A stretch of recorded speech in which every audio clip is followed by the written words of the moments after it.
देखिए, मैं एक बात आपसे दिल से करना चाहता हूँ, वो ये है कि कैटल फार्मिंग के अंदर एक गलती जो मोस्टली नए आने वाले फार्मर करते हैं, वो ये है कि वो फार्म बनाने में सबसे ज़्यादा पैसा और इन्वेस्टमेंट कर देते हैं कि फार्म हमारा आलीशान बने, बड़ा शेड हो और अच्छा साफ सुथरा हमारा फ्लोर हो कि कोई आने वाला देखे और वो देख के खुश हो, और सारा पैसा ही ऑलमोस्ट वो इसी काम में लगा देते हैं। लेकिन जब जानवर खरीदने की बारी आती है तब पैसे ख़त्म हो जाते हैं। फिर होता क्या है, फिर यहाँ तो आप कम जानवर ले पाते हैं, या फिर आप जानवरों की खुराक मैनेज नहीं कर पा रहे होते, और 2-3 महीने बाद ही वो फार्म आपके ऊपर लोड पड़ रहा होता है, और जो आपने फार्म के बनाने पे इन्वेस्टमेंट कर दी है वो आपकी इन्वेस्टमेंट डेड हो जाती है। क्योंकि आप यहाँ हम लोग फार्मिंग में एक अच्छी और बड़ी खुली जगह का इंतखाब करते हैं जो शहर के बीचों बीच पॉसिबल नहीं होती, वो साइड एरिया में होती है, तो वो हमारी इन्वेस्टमेंट फिर वो डेड इन्वेस्टमेंट हो जाती है। फिर हमें समझ नहीं आ रहा होता तो अब इस फार्म से या शेड से जान छुड़वाएं तो छुड़वाएं कैसे। अस्सलाम वालेकुम, मैं हूं काशिफ एतमाद कैटल फार्म मुल्तान से, जहां फार्मिंग एक काम नहीं एक जज्बा है। मैं अपने एक्सपीरियंस के हिसाब से आपको बता रहा हूं कि मेरे नज़दीक शेड को शुरुआत में आप नॉर्मली रहने दें, जैसे जैसे आपका काम बढ़ रहा है, आपके जानवर बढ़ रहे हैं, आप उस तरीके से अपने शेड को बढ़ाते जाएँ। इस तरीके से ये होगा, आपको एक तो ज़्यादा आप जानवरों पे फोकस होगा, इन्वेस्ट भी ज़्यादा जानवरों पर ही होगी, और वो अर्निंग का सोर्स भी वो जानवर ही हैं। जब आप फिर ज़्यादा वहाँ से कमाएंगे, अपने कारोबार को आप जल्दी बढ़ा सकेंगे, उसके बाद आप फिर उसको आगे री इन्वेस्ट भी कर सकते हैं, या बराबर में आप नया एक शेड भी तैयार कर सकते हैं। तो शेड में जो सबसे ज़रूरी चीज़ है कि शेड आलीशान नहीं होना चाहिए, जानवरों को सिर्फ साया चाहिए और ठंडा और खुश्क माहौल चाहिए। शेड में ये चीज़ें आती हैं। शेड में कंक्रीट का या बड़ा शेड वो नहीं आता। एक नॉर्मल शेड से भी आपका अच्छा फार्म सेटअप हो सकता है। तो आपने कोशिश ये करनी है कि शेड बनाते वक्त आपने ऐसी जगह का इंतखाब करना है जहाँ पर हवा की क्रॉसिंग अच्छी हो, जानवर स्ट्रेस फ्री रह सकें, और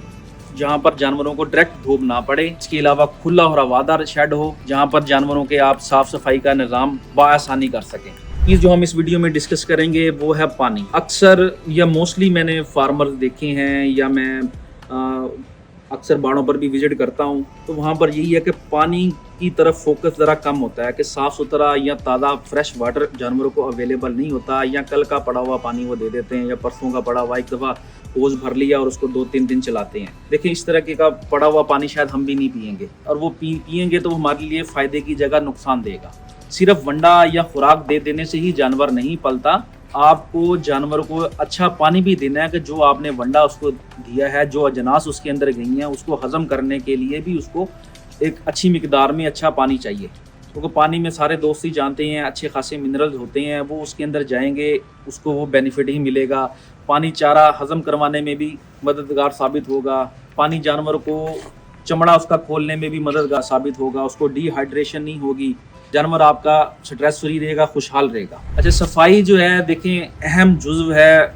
हमारी ज़िंदगी का। हमारे दीन में भी ये चीज़ है कि सफाई निफ़्स ईमान है। अल्लाह पाक ने आधा ईमान ही सफाई के अंदर रख दिया। तो उसमें हम अगर अपने घर में भी जाते हैं, अगर हम अपने बेडरूम में भी जाते हैं, तो हमें वो साफ़ सुथरा नीट एंड क्लीन चाहिए होता है, तभी हम स्ट्रेस फ्री होकर वहाँ पर आराम कर सकते हैं। इसी तरीके से जानवरों के लिए भी साफ़ सुथरा बाड़ा, साफ़ सुथरा उनका शेड होना बेहद ज़रूरी है कि जानवर एक तो मैले ना हो, दूसरे नंबर पे जानवरों को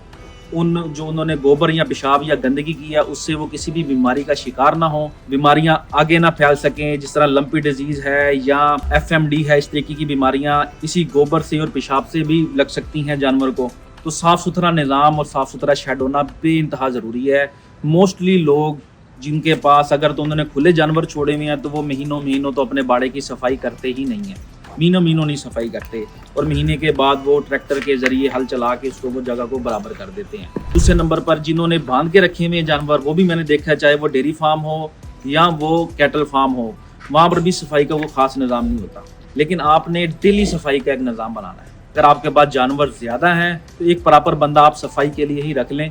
ताकि आपके जानवर साफ़ सुथरी माहौल में रहें, साफ़ सुथरी आबो हवा के अंदर वो प्रवान चढ़ रही हों। से होगा क्या, इससे देखें आपका जानवर स्ट्रेस फ्री हो जाएगा, आपका जानवर स्ट्रेस फ्री हो जाएगा, वो स्ट्रेस फील नहीं करेगा, उसको एक अच्छा हवादार एरी माहौल मिल रहा होगा, उसके अंदर उसकी ग्रोथ ज़्यादा अच्छी होगी। अच्छा, मेरा ये मानना है कि फार्मिंग का जो पहला दौर है ना, वो स्ट्रगल का होता है, उसके बाद फिर ग्रोथ का होता है। तो आप कोशिश करें शुरुआत में, अगर आप नई फार्मिंग سٹارٹ کرنا چاہ رہے ہیں، اس انڈسٹری میں آپ نئے آنا چاہ رہے ہیں، تو اپنے شیڈ کو شروع میں آپ سمپل رکھیں، بریڈ پر کام کریں، اچھے جانور کا انتخاب کریں۔ اچھا جانور ہی ایک کامیاب فارم کی ضمانت ہے، کامیاب فارمنگ کی ضمانت ہے، کامیاب ارننگ کی ضمانت ہے، اگر آپ کے پاس اچھی بریڈ یا اچھی نسل کے جانور، کوالٹی والے جانور ہیں۔ تیسرا کام آپ اس میں یہ کریں کہ آپ جانور کی صاف صفائی کا، کھانے پینے کا آپ خیال رکھیں، تو انشاءاللہ اللہ نے چاہا تو آپ کو ضرور کامیابی ملے گی اس فیلڈ کے اندر۔ میں نے کوشش کی ہے کافی سارے پوائنٹ اس کے اندر ڈسکس کرنے کی، سب دوستوں کو پتہ تو ہے لیکن عمل نہیں کرتے، تو امید ہے کہ اس ویڈیو کے توسط سے وہ کوشش کریں گے کہ اپنے فارم پر صاف صفائی بھی رکھیں گے، جانوروں کو پینے کے لیے صاف پانی بھی وہ مہیا کریں گے، اور اس کے علاوہ جو نئے دوست ہمارے اس انڈسٹری میں آ رہے ہیں وہ شیڈ کو شروع میں سمپل بنائیں گے اور کما کے ہی آگے اس کو بڑھائیں گے۔ دیکھیں میں نے بھی جب شروع کیا تھا، جو مجھے دوست پرانے جانتے ہیں 5 سال 8 سال 10 سال پہلے سے، ان کو پتہ سادہ سا میں نے شروع کیا تھا، لیکن میں نے یہیں سے ارننگ کر کے اسی میں ہی ری انویسٹ کیا اور اس کو بڑھاتا چلا گیا، اسی میں مزہ آئے گا، اسی میں ہی آپ لوگوں کو بھی لذت ملے گی، سکون ملے گا کہ یار میں نے خود کما کے یہ چیز بنائی ہے نا، اصل کامیابی بھی اسی میں ہی ہے، اور وہ لانگ لائف ہے چیز، پھر لانگ ٹرم وہ چلے گی آپ کے ساتھ نا، اور اس سے آپ خود کو بھی اپریشیٹ کریں گے، آپ کی فیملی بھی آپ کو اپریشیٹ کر رہی ہوگی، اور آپ کے دوست جاننے والے جو آپ کی پوری جرنی میں آپ کے ساتھ ہوں گے، آپ کو دیکھ رہے ہوں گے، ان کو اس سے موٹیویشن بھی ملیں گی اور آپ ان کے لیے رول ماڈل بھی بنیں گے۔ دعا میں یاد رکھیے گا، اپنا خیال رکھیے گا، انشاءاللہ جلدی نئی ویڈیو میں ملیں گے، تب تک کے لیے اجازت دیں، اللہ حافظ۔